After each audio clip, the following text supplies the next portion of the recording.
हम बात कर रहे थे एक लाइन और एक प्लेन के बीच के एंगल की। लाइन और प्लेन के बीच का एंगल जो है वो हमने निकाला sine theta is equal to B vector dot n vector upon mod B vector into mod n vector. इसके बाद हम बात कर रहे थे परपेंडिकुलरिटी की, कि लाइन जो है वो अगर हमारा लाइन जो है अगर वो हमारा प्लेन पर परपेंडिकुलर हो तो क्या हो सकता है। तो लाइन अगर हमारे प्लेन पर परपेंडिकुलर है तो इसको दो तरह से हम डिराइव कर सकते हैं। बी वेक्टर और एन वेक्टर का क्रॉस प्रोडक्ट अगर जीरो हो जाए तो इसका मतलब ये दोनों एक दूसरे पर पैरेलल होते हैं, ये दोनों एक दूसरे के पैरेलल होते हैं क्रॉस प्रोडक्ट में। इसके बारे में हम चर्चा भी करेंगे। बात पहले सेकंड वाले पर कर लेते हैं। सेकंड कंक्लूजन जो होता है वो होता है B vector is equal to lambda N vector. B vector is equal to lambda N vector, ये कंडीशन भी है जब हमारा लाइन जो है प्लेन पर परपेंडिकुलर हो। अब चलिए इन दोनों केसेस के बारे में डिटेल्स में समझते हैं। दरअसल लाइन और प्लेन के बीच का जब हम एंगल फाइंड आउट कर रहे थे तो लाइन का हमने कौन सा पार्ट लिया?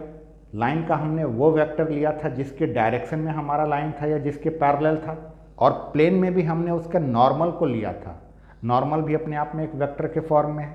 अब सोचिए, हम बात कर रहे हैं ये है हमारे प्लेन का नॉर्मल, यहां पर हमारा एक प्लेन है और ये इस प्लेन का नॉर्मल है। हम बात कर रहे हैं कि अगर ये जो हमारा लाइन है ये लाइन इस प्लेन पर अगर परपेंडिकुलर हो जाए तो ये थीटा जो होगा वो 90 डिग्री का हो जाएगा। तो यहां पर ये लाइन हो गया, ये लाइन जो है इस प्लेन पर परपेंडिकुलर है। अब सोचिए, ये लाइन अगर प्लेन पर परपेंडिकुलर है तो ये लाइन इस नॉर्मल के पैरेलल होता है। ये लाइन जो है इस नॉर्मल के पैरेलल होता है।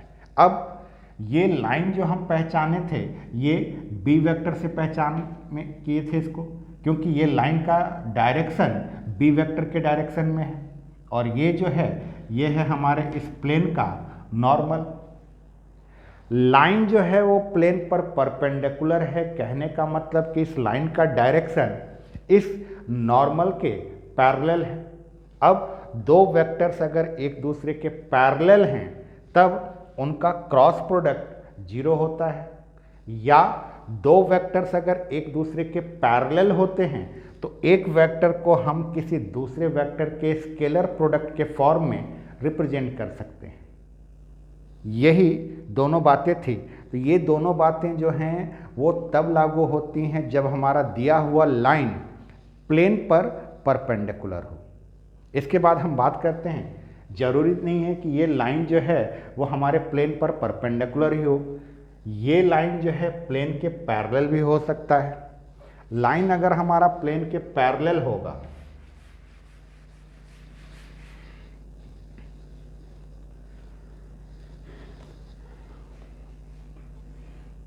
सोचिए, ये है हमारा प्लेन और ये है इस प्लेन का नॉर्मल। इस बार हम बात कर रहे हैं कि हमारा लाइन जो है वो प्लेन के पैरेलल है। अब लाइन जब हमारा प्लेन के पैरेलल होगा तो लाइन कुछ इस तरह से होगा। ये है हमारा वो लाइन जो इस प्लेन के पैरेलल है।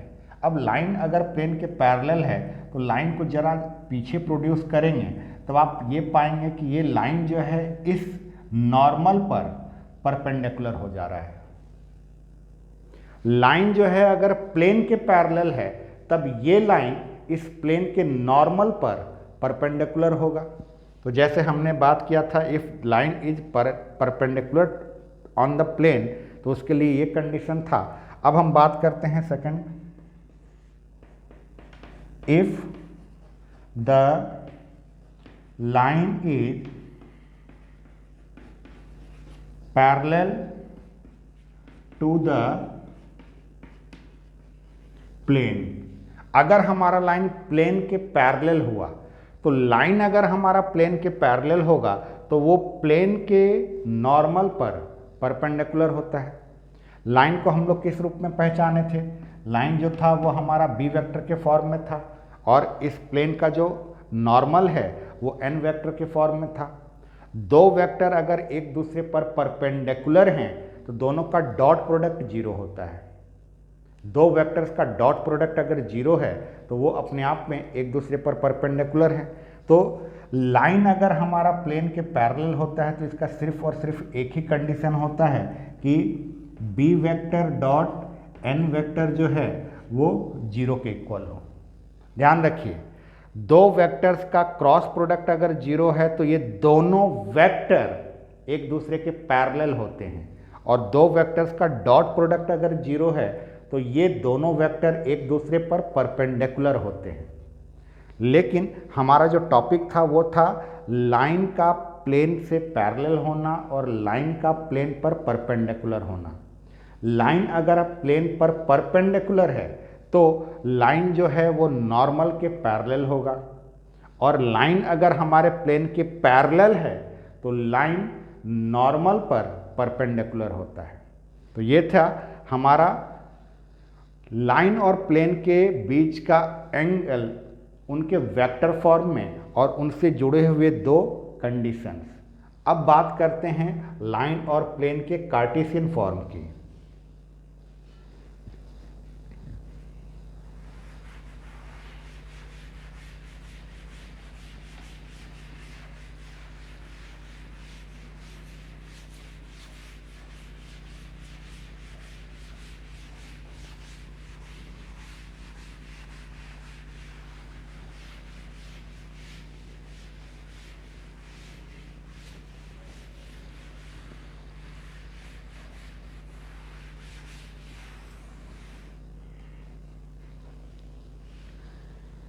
कार्टेशियन फॉर्म में लाइन का जो इक्वेशन होता है वो होता है x minus x one upon l is equal to y minus y one upon m is equal to z minus z one upon N.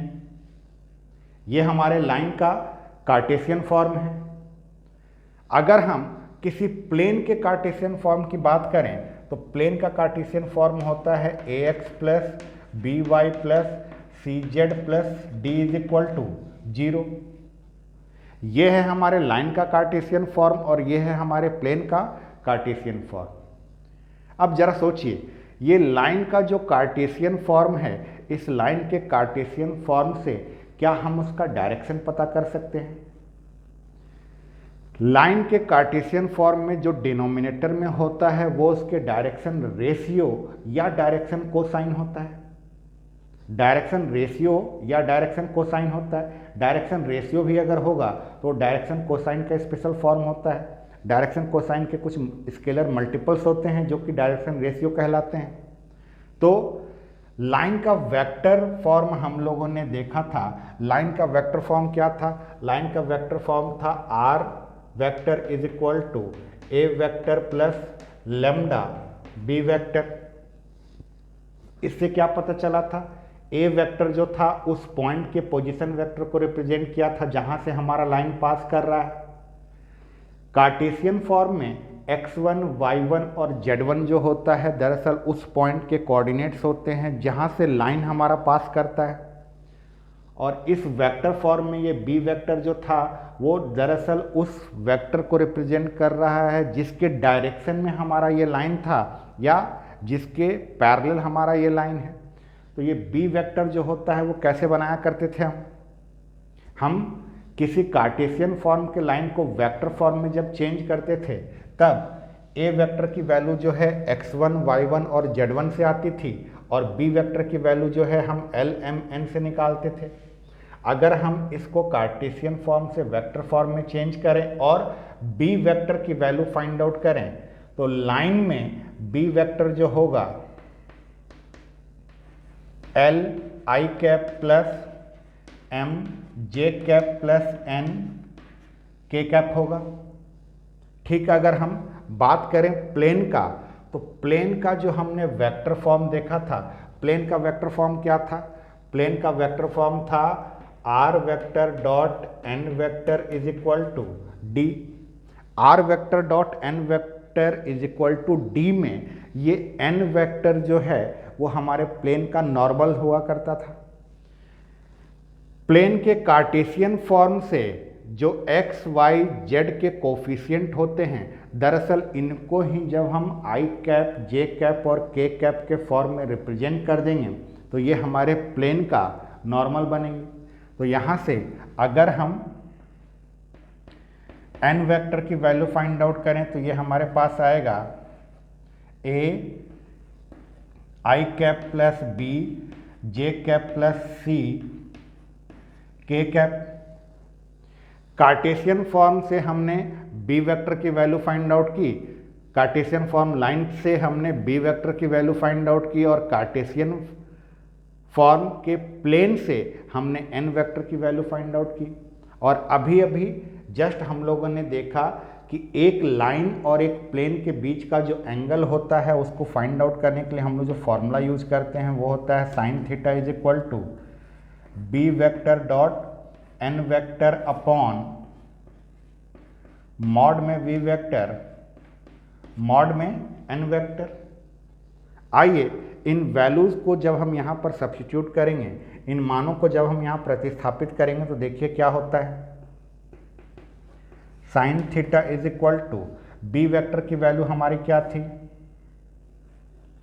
L I cap plus M J cap plus N K cap, और dot में हमारे पास A I cap plus B J cap plus C K cap है, upon में mod B vector है। B vector का mod जो होगा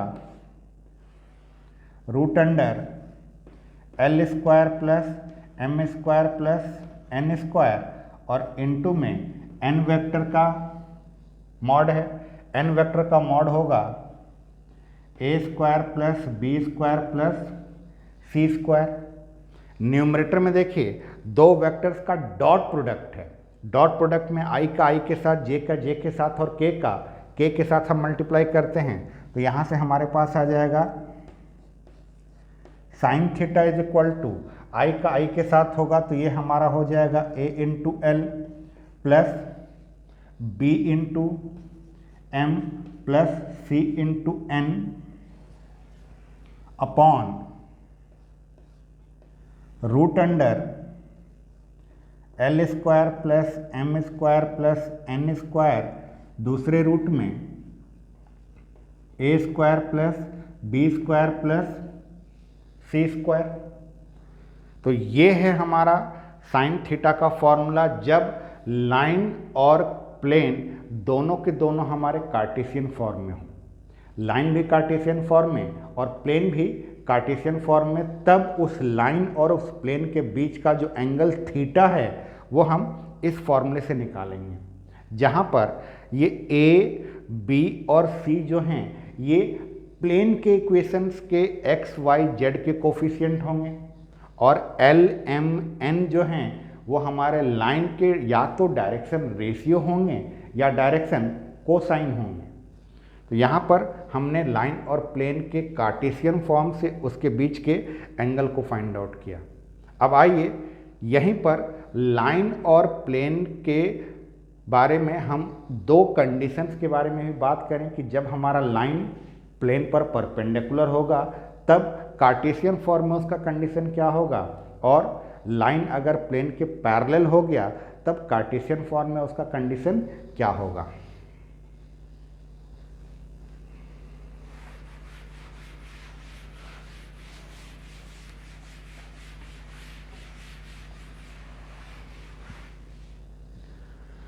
हमारा लाइन और हमारा प्लेन दोनों के दोनों कार्टेशियन फॉर्म में थे, और दोनों के दोनों इक्वेशन से हमने बी वेक्टर और एन वेक्टर की वैल्यू निकाली। अब बात करते हैं if the line is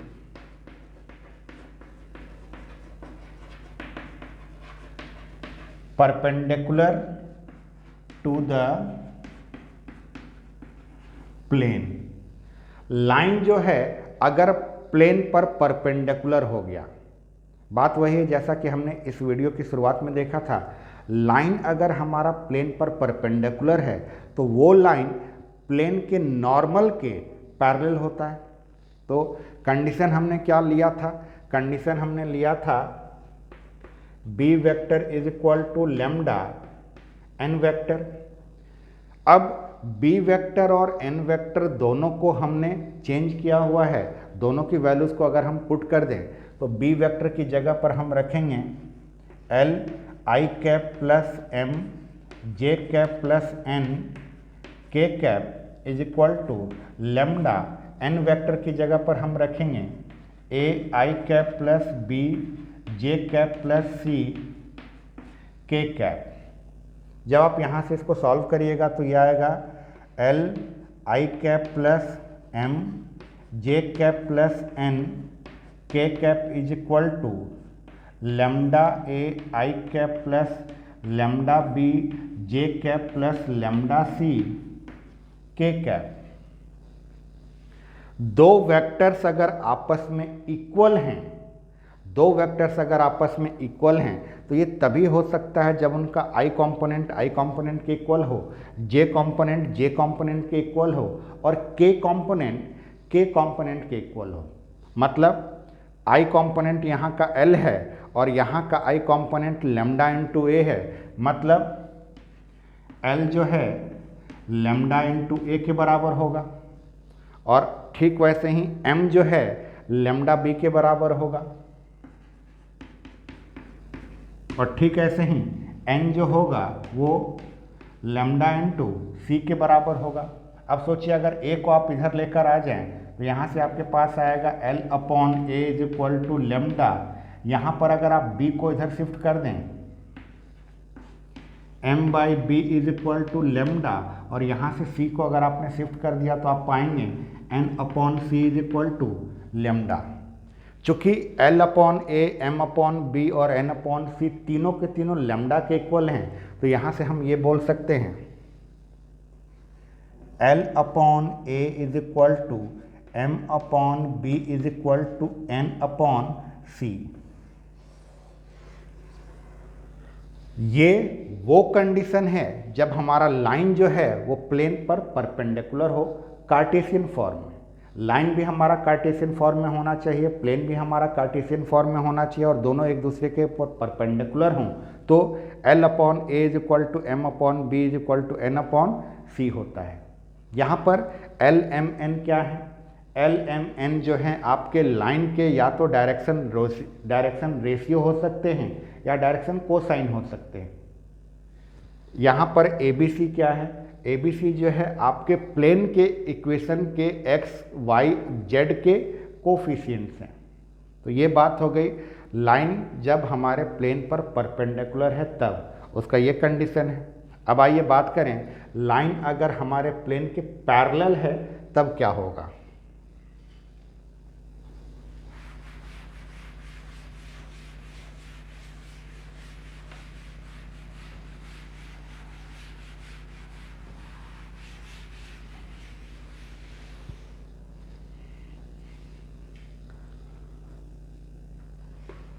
second में हम बात करने वाले हैं if the line is parallel to the plane.